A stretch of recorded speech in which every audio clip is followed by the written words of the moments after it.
पिताजी, आज ये बारिश इतनी तेज क्यों है? जब मैं दोस्तों के साथ नहाने के लिए निकलता हूँ तो बारिश तुरंत बंद हो जाती है। आज रुकने का नाम ही नहीं ले रही। ऐसा लग रहा है आज ये बारिश जान ही ले लेगी। ओहो बेटा, ऐसा नहीं कहते। बारिश तो ऊपर वाले का इनाम होता है बेटा। बहुत सारी बीमारी होती हैं जो बारिश की वजह से खत्म हो जाती हैं। तो फिर तुम ही बताओ, बारिश जान कैसे ले सकती है? बताओ। पिताजी, बहुत ठंड लग रही है, जल्दी से और तेजी से चलते हैं ना। वो दोनों आगे बढ़ने लगे। तभी युवान ने देखा एक चिड़िया और उसका बच्चा पेड़ के नीचे बैठे थे।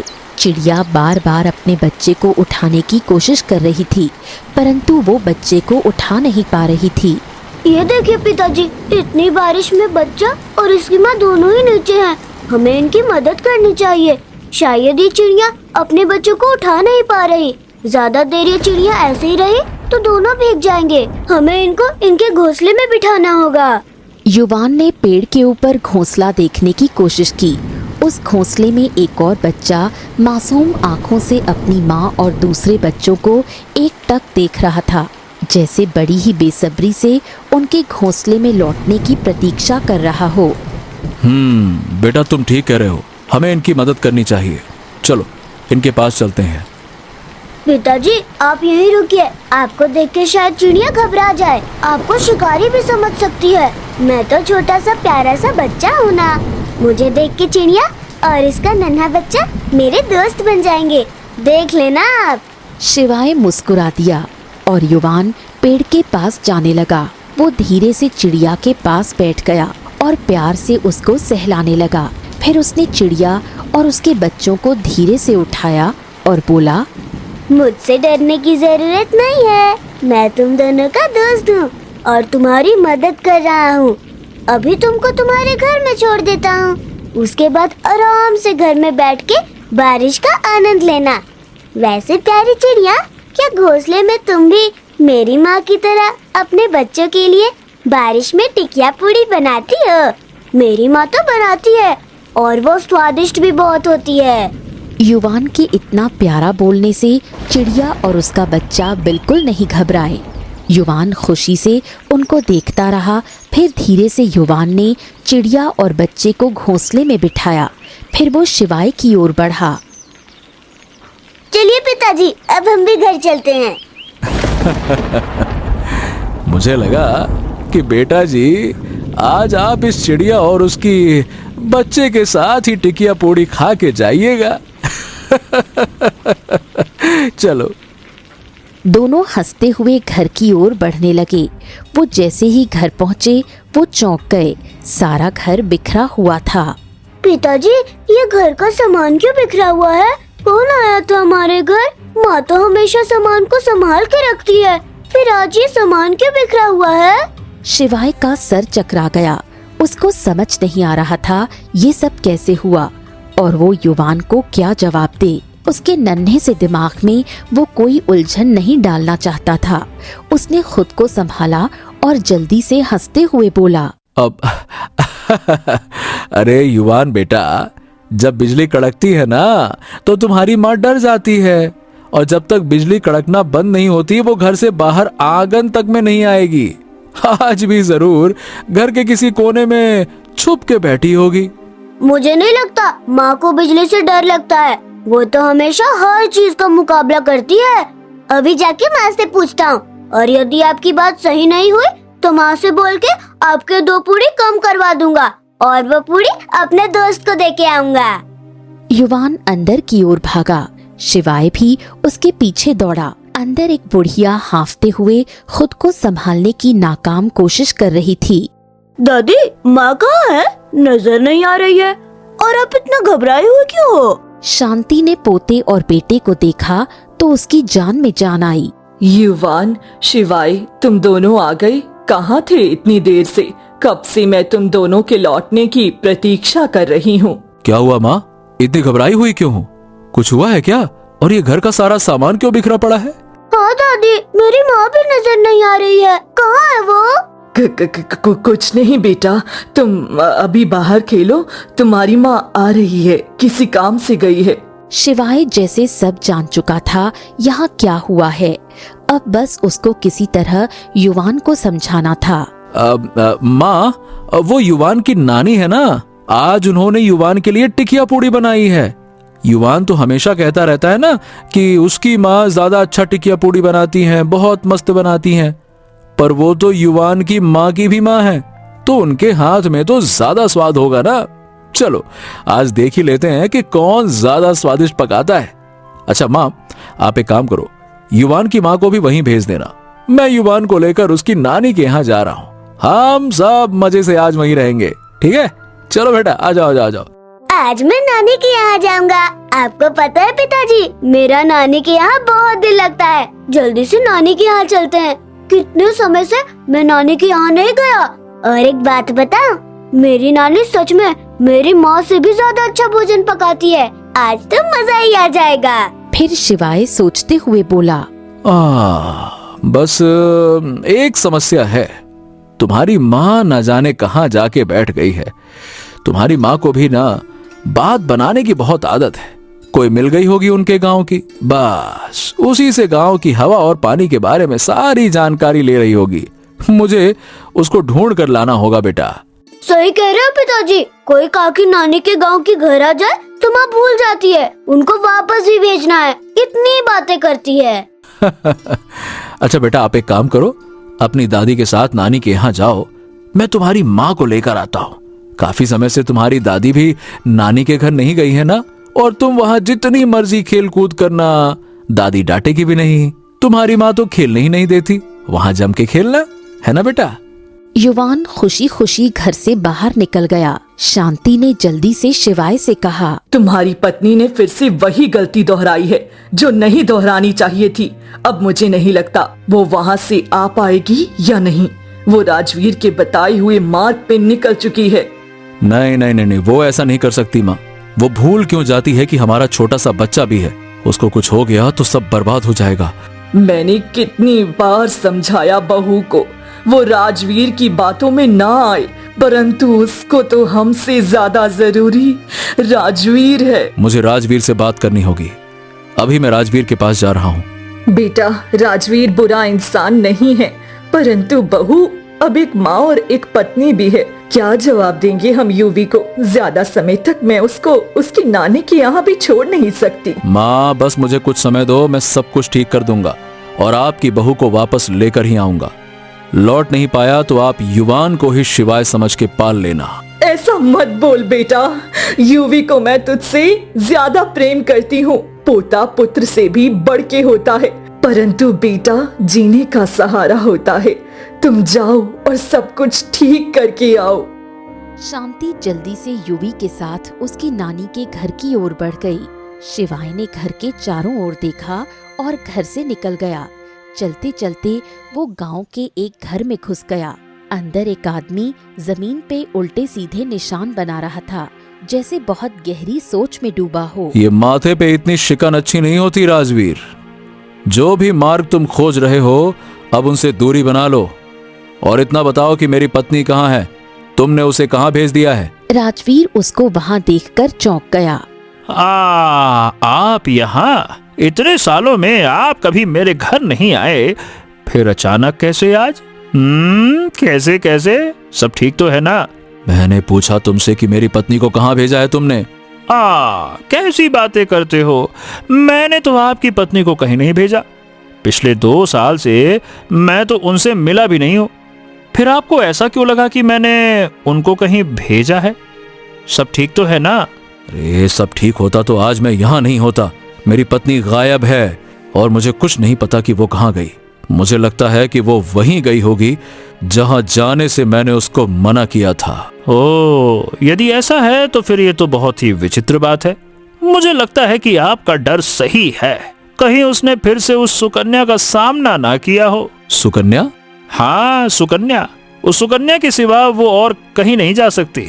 मुझे भी पता लगा था। सुकन्या गांव में नजर आई है और मैं भी उस तक पहुंचने का मार्ग ही खोज रहा था, परंतु इतना आसान नहीं है उस तक पहुंचना।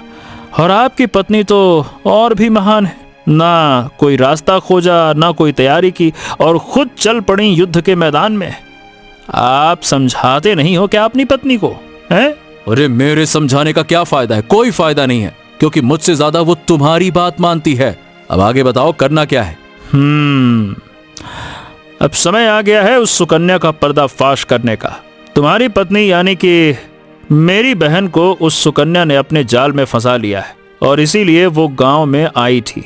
कोई उसके पीछे जाए, उसको पकड़ने की कोशिश करे और खुद उसके बिछाए हुए जाल में फंस जाए। वाह, मानना पड़ेगा सुकन्या के पास दिमाग तो बहुत है। और मैंने सुना है कि वो बहुत डरावनी है, उसका एक नहीं अनेक रहस्य हैं। बिल्कुल ठीक कहा आपने। पिछले 12 वर्षों से हमारे महाराज उसको खोज रहे हैं। मैं महल का सबसे शक्तिशाली सेनापति हूँ, आज तक मैं उसको खोज नहीं पाया। आज तक हमारे राज्य के महाराज ने जितने भी युद्ध किए, हम आज तक कोई युद्ध नहीं हारे, परंतु इस सुकन्या को आज तक मैं भी ढूंढ नहीं पाया। कोई बात नहीं, आज ये राजवीर या तो उसे ढूंढ कर रहेगा, नहीं तो आज ये राज्य ही छोड़ देगा। राजवीर और शिवाय दोनों ही गांव से सुनसान रास्ते की ओर बढ़ने लगे। चलते चलते उनको एक अंधेरी सुरंग नजर आती है। शिवाय जीजा, हमको इसी सुरंग के रास्ते आगे बढ़ना होगा, चलो आ जाओ। अरे लेकिन इसके अंदर तो कितना अंधेरा है। दूर की मंजिलों के रास्ते कठिन ही होते हैं और कठिन रास्ता ही अक्सर मंजिल तक पहुंचता है। हिम्मत करके दोनों उस सुरंग को पार करने लगे। सुरंग में अंधेरा होने के कारण आगे का रास्ता बिल्कुल नजर नहीं आ रहा था। अरे बाप रे, कब तक ऐसे ही चलते रहेंगे? अरे वो तो मुझे भी नहीं पता, मैं खुद भी आज पहली बार इस रास्ते से आया, परंतु इतना पता है कि इस कठिन रास्ते से ही हम मंजिल तक पहुंच सकते हैं। इस सुरंग का पता भी मैंने बहुत मुश्किल से खोजा है।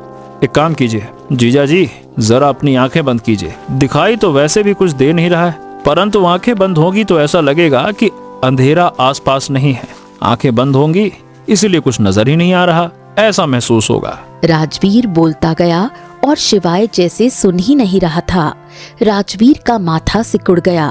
तभी उसके कानों में शिवाय की चीख गूंजी। शिवाय जीजा, सुना आपने? क्या आपने वो चीख सुनी? क्या आपको मेरी आवाज आ रही है? शिवाय जीजा, शिवाय जीजा, क्या हो गया? कुछ नजर आया क्या आपको? ओ शिवाय जीजा।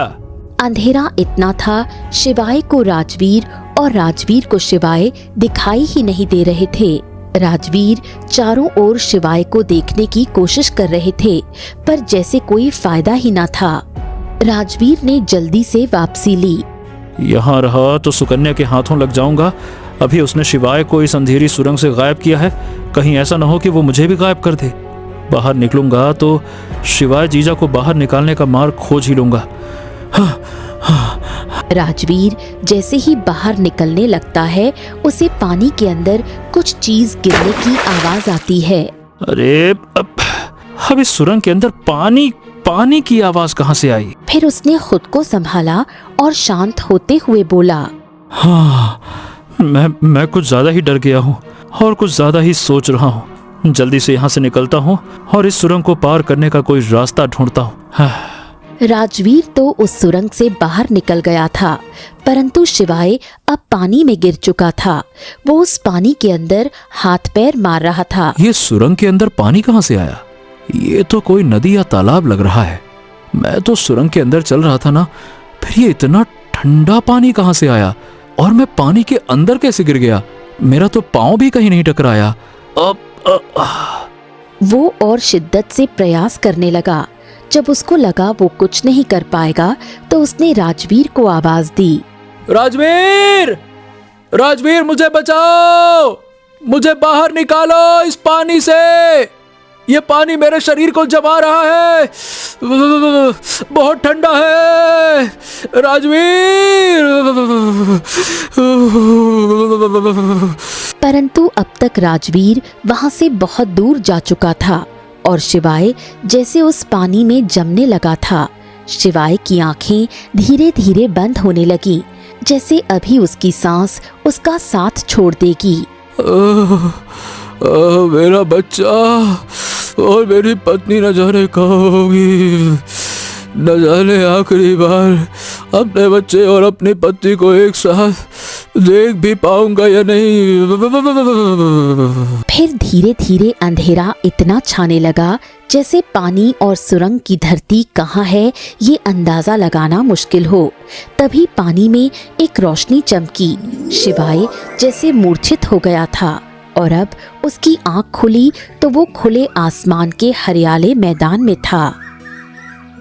हाँ, अरे ये क्या, खुला आसमान, इतनी हरियाली और दूर दूर तक इतनी ताजी हवा। उसको याद आया वो तो पानी के अंदर था और निकलने के लिए बहुत प्रयास भी किया था, परंतु निकल नहीं पाया था। वो उठकर बैठ गया। कौन लाया मुझे यहाँ? कैसे निकला मैं उस बर्फ जैसे पानी से? वो पानी मेरे शरीर को जकड़ रहा था। मुझे कुछ नजर तो नहीं आ रहा था, परंतु वो सुरंग के अंदर तालाब कहाँ से आ गया? और मैं कैसे बचा उससे? कैसे मैं यहाँ तक पहुँचा? ये कौन सी जगह है? हजारों सवाल उसके मन के अंदर चल रहे थे। तभी वहाँ एक सुंदर स्त्री आई। कैसा लगा तुमको स्वर्ग में आके? स्वर्ग? क्या? इसका मतलब मैं नहीं, ये नहीं हो सकता। मेरा बच्चा और मेरी पत्नी का क्या होगा? मेरी माँ बुढ़ापा कैसे काटेगी मेरे बिना? मुझे वापस जाना होगा अभी। अजीब होते हैं मनुष्य, स्वर्ग में आकर भी खुश नहीं रह पाते। सारी जिंदगी मनुष्य स्वर्ग के सपने देखता है और स्वर्ग मिलने के बाद स्वर्ग में भी खुश नहीं रह पाता। इसका मतलब मैं स्वर्ग में हूँ? अरे धरती लोक से नाता तो तब खत्म होता है ना जब इंसान की मृत्यु होती है, परंतु मैं मर कैसे सकता हूँ? मैं तो बस पानी में गिरा था ना, बस। वो तो मुझे नहीं पता तुम पानी में गिरे थे या कहीं और, परंतु इतना पता है अब तुम स्वर्ग में हो। बाकी की जिंदगी सुकून से गुजार दो। तुम मेरे दिमाग से खेलने की कोशिश कर रही हो ना? सही बताओ, है ना? तुमने मुझे पानी से निकाला है ना, और अब मुझे डरा रही हो, है ना? तुमको क्या लगता है तुम जैसे भारी भरकम आदमी को मुझ जैसी नाजुक लड़की पानी से निकाल सकती है और यहाँ तक भी ला सकती है? अरे मूर्ख आदमी, इंसान का शरीर और आत्मा दोनों अलग चीजें। जाके देखो, तुम्हारा शरीर वहीं होगा अभी भी जहाँ तुम बोल रहे हो, पानी या फिर जहाँ भी तुम गिरे थे। यहाँ सिर्फ तुम्हारी आत्मा है। शिवाय का सिर चकरा गया। कुछ दूरी पर एक आदमी सफेद चादर ओढ़े आराम से लेटा हुआ था। शिवाय तेजी से उसके पास गया और बोला, भाई तुम मुझे बता सकते हो कि ये कौन सी जगह है और यहाँ से इबलासपुर गांव जाने का मार्ग किधर से मिलेगा? जानते हो क्या? इबलासपुर, ये क्या बला है? अरे बला नहीं, मेरे गांव का नाम है। उस गांव को सब जानते हैं क्योंकि मेरे गांव में ही राजमहल है। अब समझे या कुछ और समझाऊं? अरे भाई, स्वर्ग आने के बाद गांव कौन लौटता है? गरीब आदमी हमेशा गांव और मिट्टी के बारे में ही सोचता है। अरे स्वर्ग में हो भाई, खाओ पियो ऐश करो, हरी हरी घास देखो, सुकून देखो, यहाँ कितना सुकून है। फिर तुमको एहसास होगा कि तुम पहले ही क्यों नहीं स्वर्ग में आ गए। अरे गांव की सारी जिंदगी मेहनत मजदूरी करते रहो, पूरे साल भी काम करो ना तो मिलनी 2 रोटी ही है। यहाँ ना करना है ना कुछ सोचना है, बस खाओ पियो और मजे से खाट पे सोते रहो। ना गर्मी का एहसास ना सर्दी का, अरे मौज ही मौज है। क्या ये सच में स्वर्ग है ये? उधर राजवीर एक सुनसान रास्ते की ओर चल पड़ा था। जानता हूँ उसको मैं, वो क्या कर रही है और क्या क्या कर सकती है। उसको हराना इतना आसान नहीं होगा। उसको हराने के लिए उसी की तरह चाल चलनी होगी। वो चलते हुए एक साधारण घर में आया जहाँ पर एक आदमी बैठा हुआ था। काका माफ करना, मैं बिना पूछे आपके घर में आ गया। जानता हूँ आजकल आप किसी से नहीं मिलते, परंतु आपसे मिलना मेरा बहुत ज़रूरी था। यदि आज मैं आपके पास नहीं आता तो समझिए मैं खुद को कभी माफ़ न कर पाता।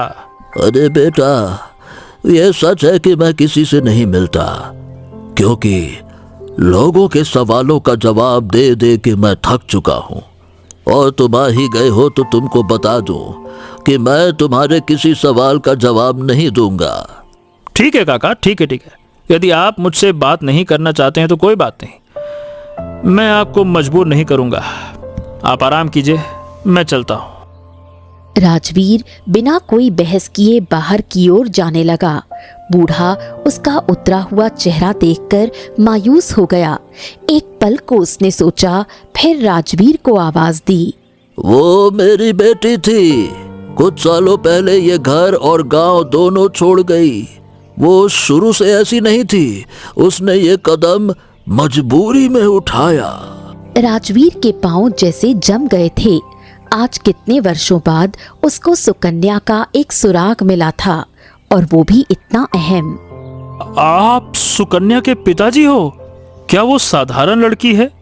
क्या उसके पास कोई जादुई शक्ति है, या फिर ये सारा कुछ एक जाल है? बूढ़े ने आंखें बंद की और बोलना शुरू किया।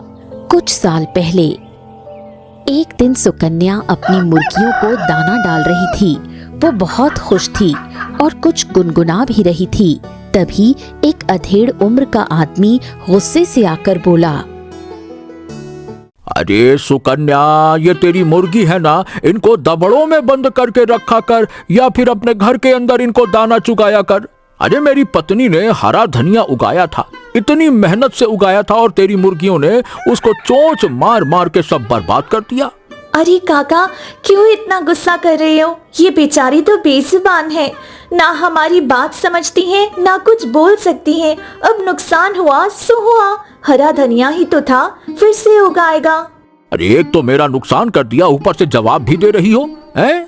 एक तो क्या कहूँ, चोरी ऊपर से सीना चोरी। अब देख, मैं पंचायत बिठाऊंगा, और तेरी मुर्गी जो अंडा देगी उसको 1 महीने तक बेच के धन लूंगा, तब जाकर हिसाब बराबर होगा। नहीं तो। नहीं काका, ऐसा ना कीजिए। इन अंडों से तो मेरा घर चलता है। मुर्गी की अंडी आपको दे दूंगी तो राशन और पिताजी की दवा कहाँ से आएगी? अरे वो तो तुझे पहले सोचना चाहिए था।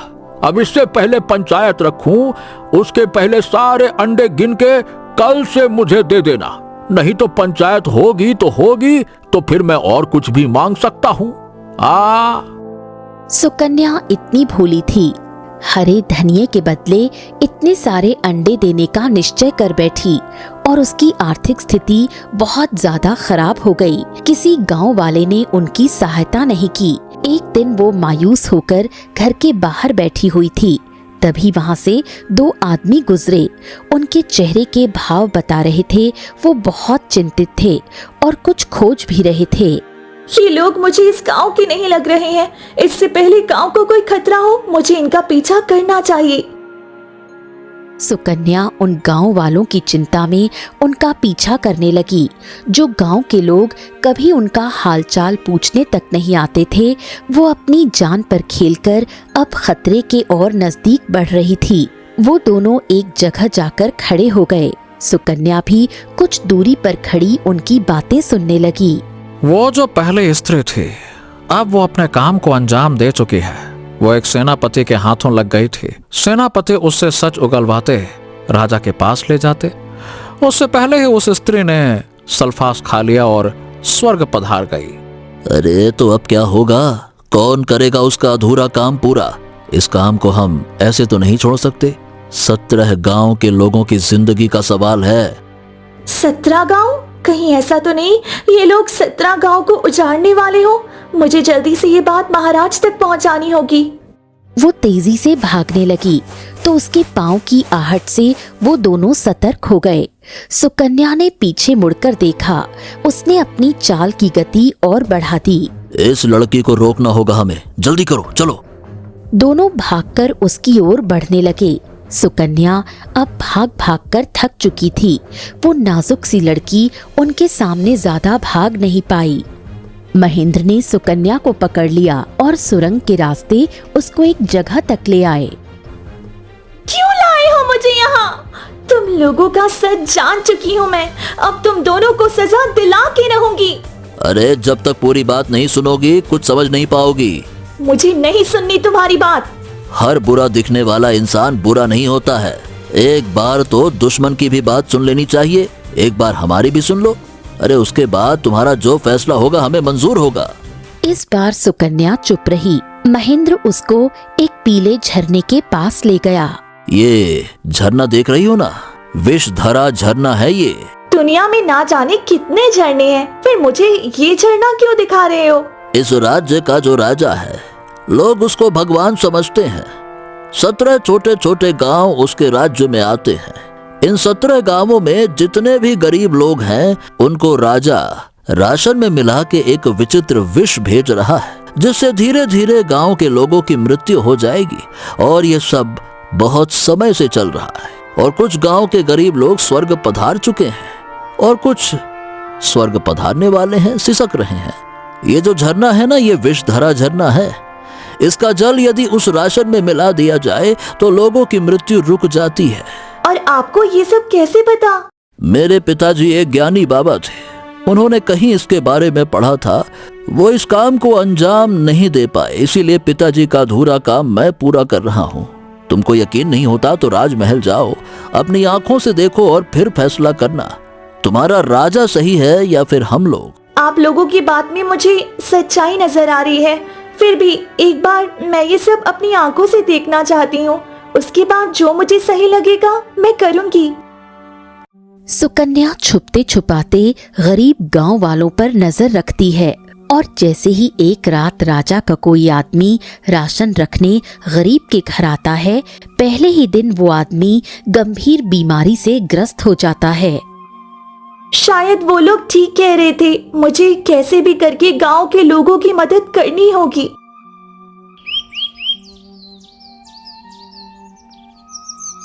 वो अगले दिन महेंद्र से उसी जगह मिलती है और कहती है, मुझे गांव वालों की मदद करनी है, मुझे भी वो जल दो ना, ताकि मैं अपने गांव वालों की मदद कर पाऊं।